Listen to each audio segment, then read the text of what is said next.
অথেন্টিকভাবে ডিমের ডেভিল বানাতে গেলে মাংসের কিমা ব্যবহার করা হয়, তবে আজ আমি মাংসের কিমা ছাড়াই একটু অন্যরকম পদ্ধতিতে ডিমের ডেভিল বানিয়ে দেখাবো। এটা বানানো যেমন সহজ আর খেতেও হয় দুর্দান্ত। তবে চলুন শুরু করা যাক আজকের ভিডিও। আমি সুকন্যা। আজকে আমার ব্যাপক রান্না হলো ডিমের ডেভিল। ডিমের ডেভিল বানিয়ে নেওয়ার জন্য প্রথমেই আমি একটা কড়াই নিয়ে নিচ্ছি। এর মধ্যে দিয়ে দেব বেশ কিছুটা জল, তার সাথে 5টা ডিম এর মধ্যে দিয়ে দেব। আমি এখানে 5টা ডিম দিয়ে ডিমের ডেভিল বানিয়ে নিচ্ছি, তবে আপনারা আপনাদের পছন্দ মতো ডিম কম বেশি করে নিতে পারেন। এবার আমি এখানে মাংসের পরিবর্তে মাছ ব্যবহার করব।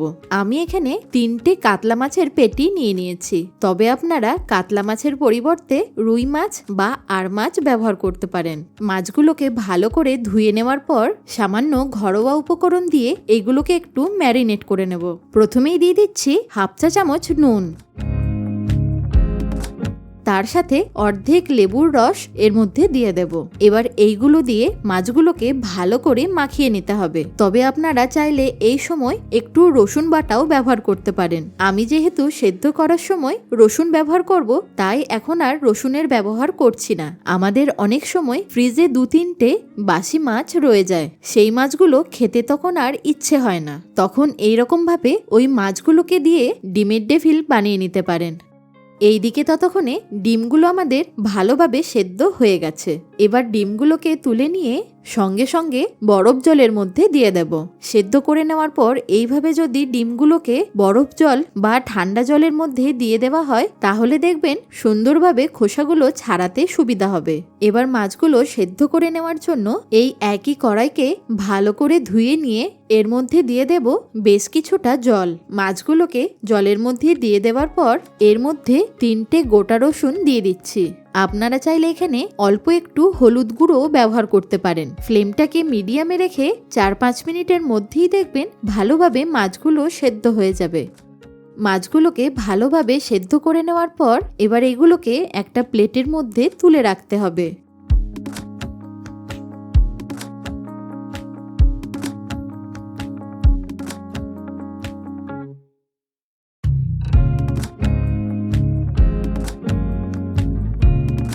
আর আমি এদিকে একটা স্পেশাল ভাজা মশলা বানিয়ে নেব। তার জন্য একটা ফ্রাইং প্যান নিয়ে এর মধ্যে দিয়ে দেব 1 চা চামচ গোটা জিরে, তার সাথে দেব 1 চা চামচ গোটা ধনে, 1/2 চা চামচ মৌরি, 2টো ছোট এলাচ আর 4টে লবঙ্গ। এছাড়া দিয়ে দিতে হবে 8-10টা গোলমরিচ, তার সাথে 2টো শুকনো লঙ্কা।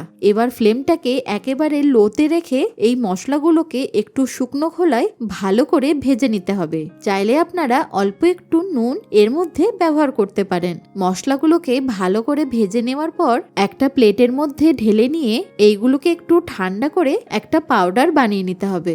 এখন এই একই ফ্রাইং প্যানেতে দিয়ে দিচ্ছি 2 থেকে 3 টেবিল চামচ সাদা তেল। তেলটা ভালোভাবে গরম হয়ে যাবার পর এর মধ্যে একটা মাঝারি সাইজের পেঁয়াজকে ছোট ছোট কুচি করে দিয়ে দিতে হবে। তার সাথে সামান্য একটু ঝালের জন্য দেব 1 টেবিল চামচ কাঁচা লঙ্কা কুচি। যেহেতু আমরা পুরটা বানিয়ে নিচ্ছি, তাই তেলের পরিমাণটা একটু কম ব্যবহার করতে হবে। যখন পেঁয়াজ আর কাঁচা লঙ্কাটা হালকা একটু ভাজা হয়ে যাবে, তার সাথে কাঁচা গন্ধটাও চলে যাবে, ঠিক সেই সময় 1/2 চা চামচ আদা রসুন বাটা দিয়ে দিতে হবে। এবার আদা রসুনটাও পেঁয়াজের সাথে একটু ভালো করে নাড়াচাড়া করে নিতে হবে।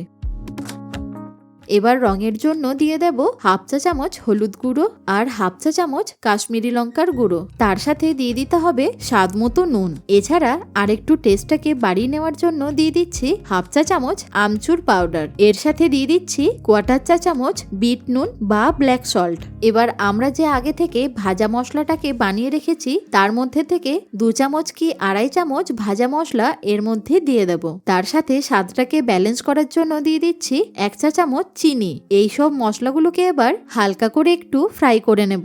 এইভাবে যদি এগ ডেভিল বানিয়ে নেওয়া হয়, তাহলে দেখবেন বাজারের দোকানের থেকেও বেশি স্বাদ হবে। মাছের মধ্যে থেকে কাঁটাগুলোকে বেছে নিয়ে পুরো মাছটাই এর মধ্যে দিয়ে দেব। এখানে আমি এই জন্যই পেটি মাছ ব্যবহার করেছি, যাতে মাছের কাঁটাগুলোকে বেছে নিতে সুবিধা হয়। এবার আমাদের মাছটাকে মশলার সাথে ভালোভাবে 2-3 মিনিট ধরে কষিয়ে নিতে হবে।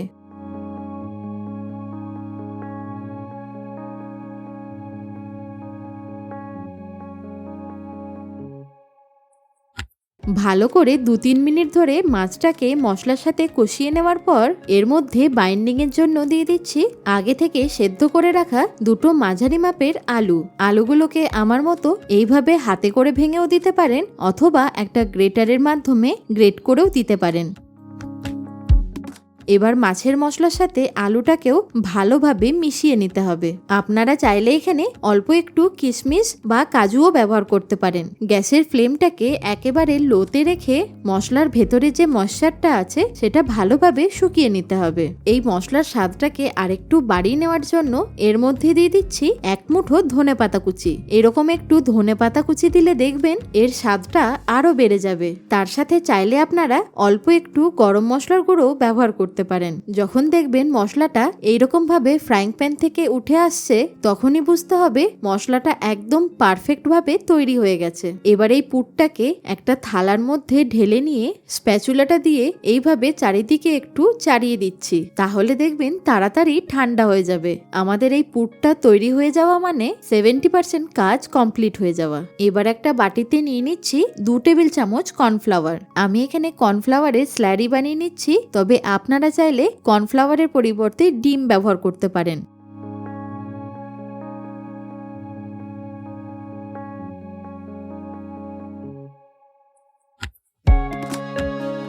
এই কর্নফ্লাওয়ারের গোলাটা একটা সাইডে রেখে ডিমগুলোকে নিয়ে নিচ্ছি। ডিমের খোসাগুলোকে ছাড়িয়ে নিয়ে এইভাবে অর্ধেক করে কেটে নিতে হবে।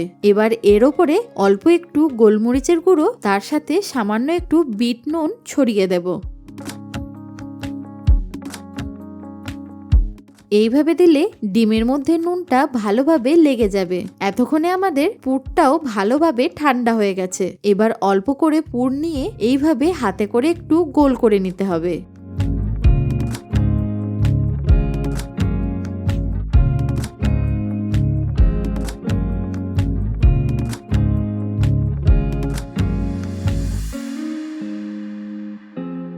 পুরটা একটু বেশি করে নিলে তাহলে ডিমগুলোকে ভেতরে ঢুকিয়ে ভালোভাবে পুরোটা কভার করতে সুবিধা হবে।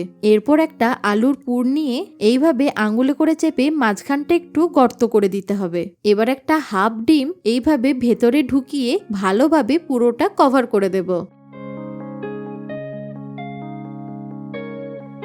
হাতে করে চেপে চেপে আমি একটু ডিমের মতো শেপ দিয়ে নিচ্ছি। এবার প্রথমে ব্রেড ক্রাম্বসের মধ্যে কোট করে নেব। আমি এখানে প্যানকো ব্রেড ক্রাম্বস ইউজ করছি, তবে আপনারা চাইলে মুদিখানার দোকানে যে হলুদ রঙের ব্রেড ক্রাম্বসটা পাওয়া যায় সেটাও ব্যবহার করতে পারেন। ব্রেড ক্রাম্বসের মধ্যে ভালোভাবে কোট করে নেওয়ার পর এবার কোট করে নিতে হবে কর্নফ্লাওয়ারের মধ্যে।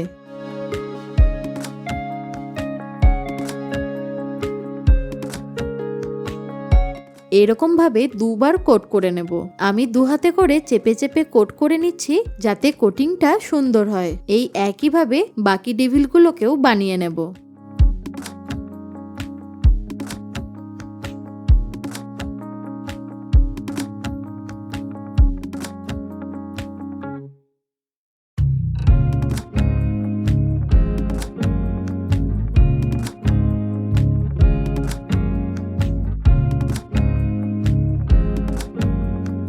সমস্ত ডেভিলগুলোকে বানিয়ে নেওয়ার পর আগে থেকে আমি কড়াইয়ের মধ্যে পরিমাণ মতো সাদা তেল দিয়ে ভালোভাবে গরম করে নিয়েছি। এবার গ্যাসের ফ্লেমটাকে মিডিয়ামে রেখে একে একে ডেভিলগুলোকে তেলের মধ্যে দিয়ে দেব। একটা চামচে করে এইভাবে ডিমের ডেভিলগুলোর ওপরে তেলটাকে দিয়ে দেব, যাতে ওপর দিকটাও সুন্দরভাবে ভাজা হয়। নিচের দিকটা যখন একদম ব্রাউন কালার হয়ে যাবে তখন ওপর দিকটাকেও উল্টে দিয়ে সুন্দরভাবে ব্রাউন কালার করে ভেজে নিতে হবে। দুটো সাইডই যখন ভালোভাবে ভাজা হয়ে যাবে তখন ডেভিলগুলোকে তুলে নেব। এই একই পদ্ধতিতে বাকি ডেভিলগুলোকেও ভেজে নিতে হবে। সবগুলোকে একেবারে না ভেজে চাইলে আপনারা কয়েকটা ডেভিল একটা কন্টেনারের ভেতরে ভরে ভালোভাবে আটকে দিয়ে 7 দিনের মতো ডিপ ফ্রিজে স্টোর করেও রাখতে পারেন। যখন খেতে ইচ্ছে করবে তখন বার করে শুধু ভেজে নিলেই হবে। ব্যাস তৈরি হয়ে গেল আমাদের দারুণ স্বাদের তৈরি ডিমের ডেভিল। এবার গরম গরম ডিমের ডেভিল তার সাথে স্যালাড আর কাসুন্দি দিয়ে পরিবেশন করে নেব। আশা করি আপনাদের এই রেসিপিটা বুঝতে কোথাও অসুবিধা হয়নি। এইরকম আরো নতুন নতুন স্ন্যাক্স রেসিপি দেখতে হলে অবশ্যই কমেন্টে জানাবেন। ভালো থাকুন, সুস্থ থাকুন, দেখতে থাকুন ব্যাপক রান্নাঘর।